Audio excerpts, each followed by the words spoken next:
अस्सलाम वालेकुम। अच्छा जी, आप है question number 17 of non current asset and depreciation. On January 1st, 2012, ASIM manufacturers purchased a machine having a list price of rupees 5 lakh, subject to a trade discount of 10%. The credit term were 5 divided by 10, 5 divided by 20, and n divided by 60. The payment was made on January 20, 2012. 1 जनवरी को Asim manufacture ने एक machine को purchase किया जिसकी list price ये रही। उनको trade discount भी दिया जा रहा है 10% का। क्रेडिट टर्म ये है कि अगर 20 दिन में दे देंगे पैसे तो 5% डिस्काउंट मिलेगा, अगर 60 डेज में दे देंगे तो फिर भी 5 का जो है वो कैश डिस्काउंट मिलेगा। ठीक है, फिर उन्होंने कह रहे भाई the payment was made on January 20, मतलब 20 जनवरी को उन्होंने पेमेंट कर दी। इसका मतलब क्या हुआ कि डिस्काउंटिंग पीरियड में उन्होंने जो है पेमेंट कर दी, तो इसलिए उनको डिस्काउंट दिया जाएगा आसिम मैन्युफैक्चर को। आगे वो कह रहे हैं the following expenditure was incurred on the machine on January 1st, 2012। Sale tax है, ट्रांसपोर्टेशन है, इंश्योरेंस इन ट्रांजिट है, इंस्टॉलेशन कॉस्ट है। ये तो सारे हो गए कैपिटल एक्सपेंडिचर। फिर फायर इंश्योरेंस है, ये हो गया रेवेन्यू एक्सपेंडिचर। आगे कह रहे हैं the machine was estimated to have a useful life of 10 year and residual value of ₹27,500 required. बहुत सिंपल है। Compute the depreciable cost of the machine on January 1st, 2012। Depreciable जो कॉस्ट होती है ना, वो ये होती है कि जो कॉस्ट ऑफ मशीन होती है उसमें से आप स्क्रैप वैल्यू हो या रेजिडल वैल्यू हो या सेल्वेज वैल्यू, उसको आप बस माइनस कर दें, आपके पास डेप्रिशिएबल कॉस्ट आ जाएगी। लेकिन डेप्रिशिएबल कॉस्ट के लिए आपको कॉस्ट ऑफ मशीन पता होनी चाहिए कि भाई कॉस्ट ऑफ मशीन क्या है, कि एक मशीन एग्जैक्टली आपको पड़ी कितने की है। ठीक है, तो डेप्रिशिएबल कॉस्ट से पहले हम कॉस्ट ऑफ मशीन को कैलकुलेट करेंगे and then depreciable cost calculate करेंगे। सेकंड में वो कह रहे हैं record purchase of machine in journal entries, वही परचेज ऑफ मशीन को जो है वो रिकॉर्ड करना है। ठीक है, सबसे पहले हमने कंप्यूटेड कॉस्ट ऑफ मशीन की हेडिंग डाली। कॉस्ट ऑफ मशीन को कैलकुलेट करने के लिए सबसे पहले हम लिस्ट प्राइस रखते हैं जो कि यहाँ पे 5 लाख थे। ठीक है, फिर आप लेस करेंगे ट्रेड डिस्काउंट। ट्रेड डिस्काउंट यहाँ पे था 10%, आपने क्या करा 5 लाख का 10% लिया, ये हो गया 50,000। नेट ट्रेड प्राइस कितना आ गया 4,50,000। 5 लाख में से जब 50,000 जाएंगे तो आपके पास बचेगा 4,50,000। फिर लेस करेंगे कैश डिस्काउंट, क्योंकि इन्होंने जो पेमेंट थी वो डिस्काउंटिंग पीरियड में ही कर दी थी, इसलिए 5% को डिस्काउंट मिलेगा। जो ये 5% है ये नेट ट्रेड प्राइस के आप लेंगे तो आपके पास 22,500 का कैश डिस्काउंट आ जाएगा। 4,50,000 से जब आप 22,500 माइनस करेंगे आपके पास नेट कैश प्राइस आ जाएगा 4,27,500।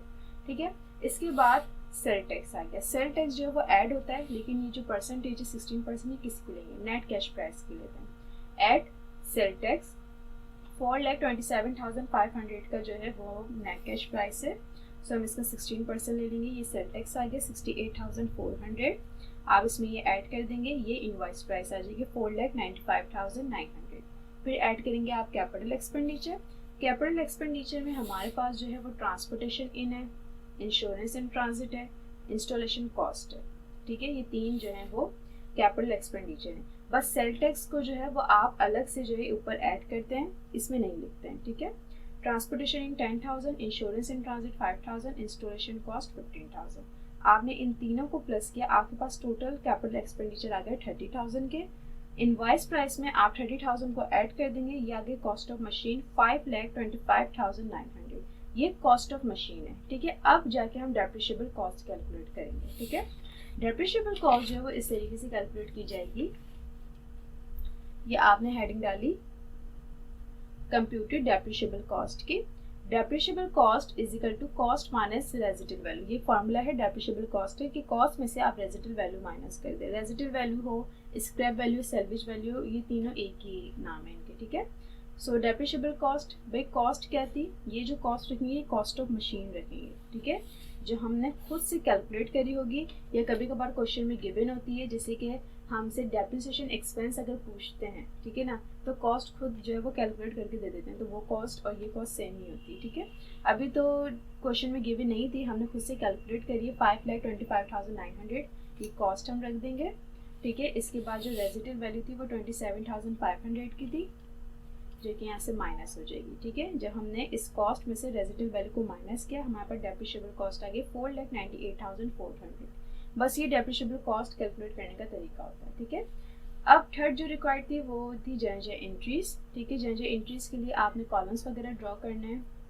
ठीक है, तो सबसे पहले जो एंट्री बनती है वो अकाउंट पेबल वाली बनती है। मतलब यहाँ पे जो था वो कैश डिस्काउंट की बात है। कैश डिस्काउंट का मतलब ये होता है कि जो पेमेंट हो रही है वो बाद में हो रही है, मतलब जिस दिन मशीन खरीदी गई उस दिन नहीं हुई, ये बाद में पेमेंट हुई, ठीक है। लेकिन ये सारी 1 जनवरी के यहाँ पे अगर देखा जाए तो 20 जनवरी को बता रहे हैं कि 20 जनवरी को उन्होंने पेमेंट करी, जबकि ये मशीन कब खरीदी गई, 1 जनवरी को। तो सबसे पहले हम जो है वो नेट ट्रेड प्राइस की जो है वो एंट्री पास करते हैं, क्योंकि ये अकाउंट पेबल है, ठीक है। कि लिस्ट प्राइस 5 लाख की थी, 50,000 को उनको डिस्काउंट मिला, अब वो 4,50,000 की मशीन है जो कि अब पे करने। फिर जब वो कहते हैं भाई 4,50,000 आपको पे करने, अगर आपने डिस्काउंटिंग पीरियड में इसको पे कर दिया तो आपको 22,500 का जो वो डिस्काउंट दिया जाएगा, फिर जाके आप 4,27,500 पे करेंगे, ठीक है। तो सबसे पहले इसकी एंट्री बनती है। तो सबसे पहले हमने लिखा 1 जनवरी 2012 machine debit account payable credit, net trade price कितने थे, 4,50,000 से हमने ये एंट्री पास कर दी to record purchase machine on account. Secondly entry क्या बनेगी, देखें, मशीन परचेज के बाद उन्होंने 20 जनवरी को बताया है कि पेमेंट कर दी है, तो 20 जनवरी की हम एंट्री क्या बनाएंगे, पेमेंट वाली। तो 20 जनवरी 2012